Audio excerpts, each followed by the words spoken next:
If you are a Paladin over level 100 and want to make the best experience you can, this video covers the best options. But first, as a disclaimer, Paladins can be leveled on single target one by one or with AoE hunting, and here I will cover the best options for both. The first one is lower XP and it's better with more distance, and for AoE, its skills are less important but it's more wasteful. Also, I'm doing mostly spawns I have already covered on dedicated videos and went back to try them with the same character for a more accurate ranking. And for this video, I will be using a strong character with imbuements, but note that in the dedicated videos, I covered them with different characters. And from personal experience, these rankings should be the same order, but with different experience for you, depending on skills and imbuements. With that said, let's start with the single target spawns. Sitting at number 3 is a tie between two old spawns. First is the Dragon Lords of Fenrock. This spawn is located on the way to Beragar, part of the Yalahar city, and you will need to do the first part of the hidden city of Beragar. On top of that, you need to bring a golden mug for access every time by offering it to Pythius, and then you can hunt the spawn, where you encounter Dragon Lords and Hatchlings, and in rare cases, an albino dragon can appear here. This is considered a classic by now, and because of the quest and how far it is, it's not hunted anymore, but that doesn't mean it's not good. As you can see, my experience was of around the 680k, which is quite competitive with the spawns on the list. There is also a chance for profiting depending on your luck with rare drops and the price of the red dragon leathers.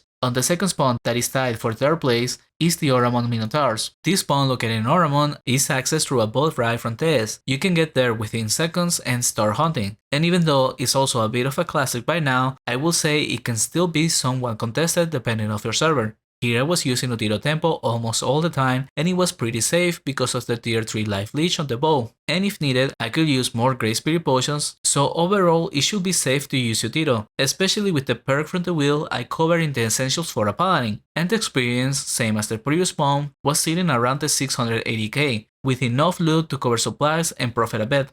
Next up in second place is the Yalahar Green Reapers. This spawn located in the Yalahar Cemetery will only require to have access to the city itself, and then you can go through the Magician Quarter. This spawn recently got buffed with more density, and also the caves got connected between each other, but for single target hunts, you only need one side of the cave, and with the extra density, you will not overkill it, which was an issue before. Additionally, because you hunt with firewalls, it's also pretty safe for Utiro Tempo, and hunting like that my experience was around the 700k raw with waste.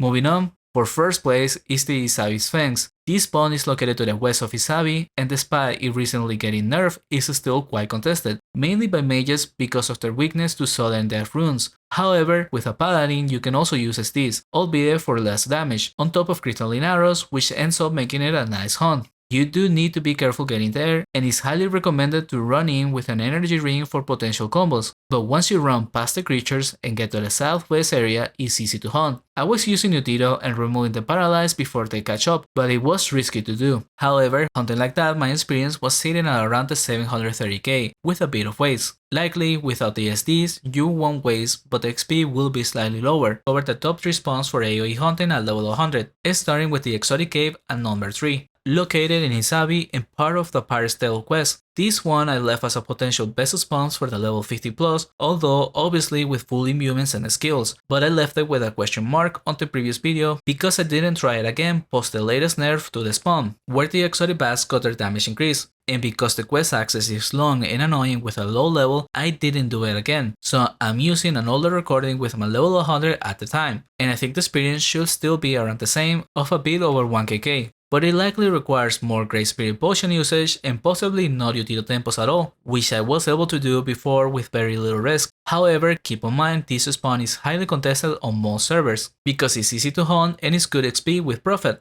Next up at second place is the Ravenous Lava Lurkers. This spawn is accessed through Castor Dune and it has a level requirement of 100, and that's it. The spawn is easily one of the most contested spawns because it's high experience for any vocation. Even on my server, which I consider to be pretty dead, I had to come a few times at different moments until it was available, and only then I was able to hunt long enough for this recording. This is a hunt I will say is very necessary to come with imbuements, if you want to make good numbers, otherwise I will not recommend. Even with full imbuements and high skills, it's still difficult at this level, but easy enough to do if you make traps with parcels or gold flowers, as they don't walk over them. Kiting on and off them allows to use Utiro Tempo and be somewhat safe, and hunting like that I was doing close to 1.1kk raw XP, with complete waste as they don't drop anything. With that said, in number 1 for best spawn in AoE, we had the Were Cave of Edron, located to the southwest of the city. For this one, although it's part of the AoE, I don't recommend to use burst arrows. I did the hunt with crystallines instead, because they are better to deal with the werewolves that are ranged creatures. The AoE part of the hunt you do for the other creatures which are melee, and in order to do even more damage, it's recommended to use energy bombs, around 3 to 4 per pull, and this makes the hunt even doable with weaker characters, regardless of skills, but obviously skills and imbuements make the hunt better. Hunting like this, with just the bow imbued, I was doing 1.1kk raw, with almost enough loot to cover for supplies, but keep in mind this is not an easy hunt to do. If you were to get trapped, you could die pretty fast, so always be on the move and be careful with their summons. And that's all I got for this one. I would recommend checking the essentials for a Paladin video, as that should give you the skills necessary to push your character's potential. Thank you for watching, and consider subscribing if you like the content.